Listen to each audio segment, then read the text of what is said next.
किसी कथा में कह दिया बाबा ने करुणा की कि जब तक दिन में कोई काम न हो रात को भोजन न करिए।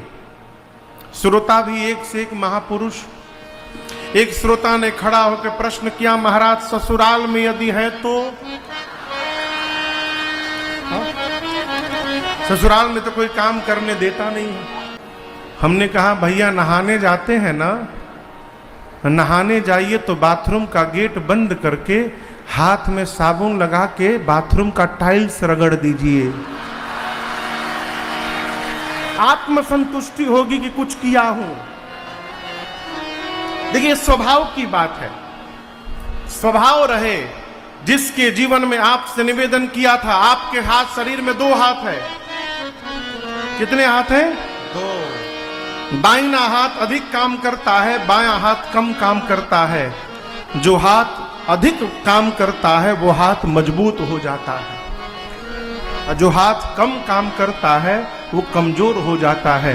जिसको समाज में, जिसको राष्ट्र में, जिसको परिवार में यदि मजबूती प्राप्त करनी हो उसको उतना अधिक मेहनत परिश्रम करना पड़ेगा।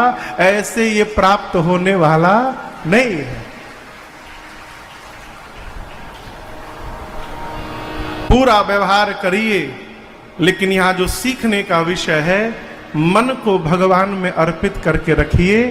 जीवन की समस्याएं आएंगी और कब समाप्त हो जाएंगी आपको पता ही नहीं चलेगा। मैं आपको एक बात स्पष्ट कर देना चाहता हूं, मैं कथा गा रहा हूं तो मैं कभी बीमार नहीं पड़ूंगा। भ्रम से बाहर रहिएगा। आएगी, भ्रम से बाहर रहिएगा। विपत्ति आएगी, लेकिन मन यदि भगवान में लगा रहेगा तो विपत्ति कब आके चली जाएगी पता चलने वाला नहीं है। ये लाभ है भजन का, ये लाभ है। प्रतिकूल परिस्थिति में जीवन की स्थिति परिस्थिति भले बदल जाए, जीवन का भजन मन की स्थिति को बदलने नहीं देता है। यही कथा और भजन का परिणाम है। अयोध्या है कि भगवान शंकर पूरे परिवार को रघुनाथ जी के भजन में फंसाए रखते हैं। मेरी मां भवानी की एक स्वभाव था पार्वती मैया का। मां पार्वती नित्य श्री विष्णु सहस्त्र नाम का पाठ करती थी, उसके बाद भोजन करती थी नित्य। एक दिन हमरे बाबा को भूख लग गई।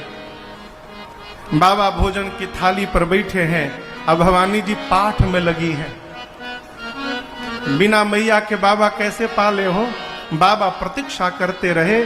जब मां पार्वती श्री विष्णु सहस्त्र नाम का पाठ करके आई, तब बाबा ने एक मंत्र दिया, देवी आपको एक। बाबा ने कहा, देवी भगवान श्री विष्णु के सहस्त्र नाम के बराबर मेरे रघुनाथ जी का केवल एक नाम पर्याप्त है। एक बार मुख से राम निकल गया तो विष्णु सहस्त्र नाम पाठ करने का जो फल है वो तत्क्षण केवल एक बार राम बोलने से प्राप्त हो जाता है। ये मैं नहीं बोल रहा हूं, ये बाबा बोले हैं। वो स्वामी जी कहते सहस नाम सम सुनी शिवबानी। बाबा के मुख से मां भवानी ने सुना कि सहस्त्र नाम भगवान विष्णु के बराबर राम जी का नाम बराबर है। जपी जेई पिय संग भवानी। उस दिन से बाबा के साथ मैया भी राम राम राम राम जपने लगी। और याद रखिएगा, जिस परिवार के माता पिता भजन करने लगते हैं उस घर की संतानें अपने आप भजन में प्रवेश कर जाती हैं, उनको अलग से नहीं कहना पड़ता। दूसरी बात कहूं, जहां भजन होता है वहां विरोध समाप्त हो जाता है। विरोध वही है जहां भगवान का भजन नहीं है। भजन करने वाले को पता चलता है कि जीवन का असली खजाना प्राप्त हो गया है। इसके बाद जिस खजाने के लिए विरोध किया जाएगा वो समाप्त होने वाला है, और ये साथ चलने वाला खजाना है। इसके आने के साथ उसका मोल समाप्त। इसलिए विरोध समाप्त। गोस्वामी जी कहना चाहते हैं कि जिस प्रकार भजन के प्रभाव से यहां विरोध समाप्त हो गया, युवानी अवस्था में बहुत झंझावात आने वाले हैं जीवन में। गृह का रजना ना जंजाला, आए वेलकम करिए, साथ में भजन करते रहिए, बाबा के तरह राम राम कहते रहिए। समस्याएं आएंगी, समस्याएं आकर चली जाएंगी, उसका प्रभाव आपके व्यवहार, विचार, आचार पर पड़ने वाला नहीं है।